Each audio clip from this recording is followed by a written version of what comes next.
হজের প্রকার বা হজ কত প্রকার?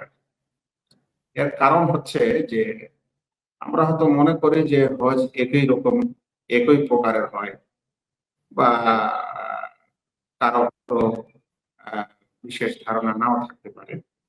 আসলে হজ ৩ প্রকারের।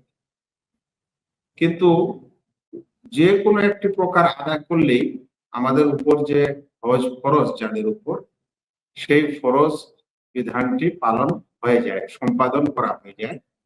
যদি আমরা এই ৩ প্রকারের মধ্যে কোনো এক প্রকার হজ করি না কেন।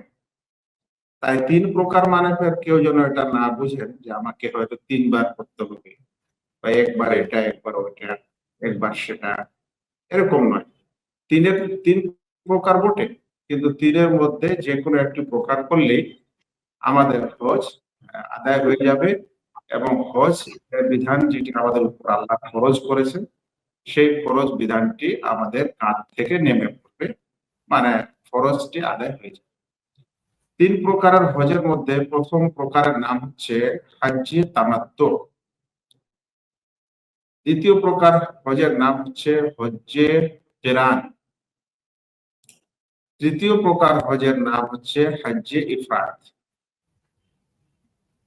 এই ৩টির মধ্যে কিছুটা ফারাক বা কিছুটা পার্থক্য আছে।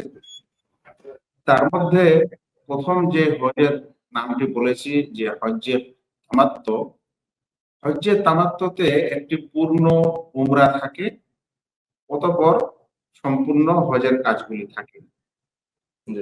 তাহলে একটি পূর্ণ উমরা এবং সম্পূর্ণ হজের কাজ মিলে যে হজটি করা হয় সেটাকে হজ্জে তামাত্তু বলে।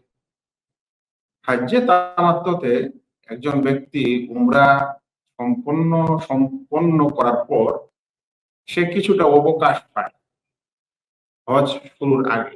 সে কারণে সে তখন সাধারণ লেবাস পোশাকে থাকতে পারে। হজ্জে কিরানে সে ব্যক্তির উমরাও আছে, হজও আছে, কিন্তু উমরা থেকে সে হালাল হতে পারে না। সম্পূর্ণ সে উমরা শেষে তামাত্তু হজকারের মতো সম্পূর্ণ সাধারণ লেবাস পরে হালাল হতে পারে না। তৃতীয় প্রকারের হজ, যেটাকে হজ্জে ইফরাদ বলা হয়, এটাতে উমরা নেই, শুধুমাত্র হজ আছে। এটি হলো সাধারণ পার্থক্য ৩টি হজের মধ্যে। তবে যখন এর বর্ণনাগুলি আসবে তখন ইনশাআল্লাহ পার্থক্যটা একটু আরো ক্লিয়ার হয়ে যাবে। তবে আপাতত এতটুকু রাখা দরকার যে হজ ৩ প্রকারের হয়, আর প্রতিটি হজের মধ্যে যে কোনো একটি করলেই হজ সম্পন্ন হয়ে যায়। হজ্জে তামাত্তুতে একটি সম্পূর্ণ উমরা প্লাস হজ থাকে। হজ্জে তামাত্তুতে উমরার কাজগুলিও থাকে, সম্পূর্ণ হজ থাকে, কিন্তু মাঝে সে হালাল হওয়ার সুযোগ পায় না। হজ্জে ইফরাদে সে শুধুমাত্র হজের কাজ করে, তাই উমরার প্রশ্ন বা প্রসঙ্গ তার সাথে আসে না।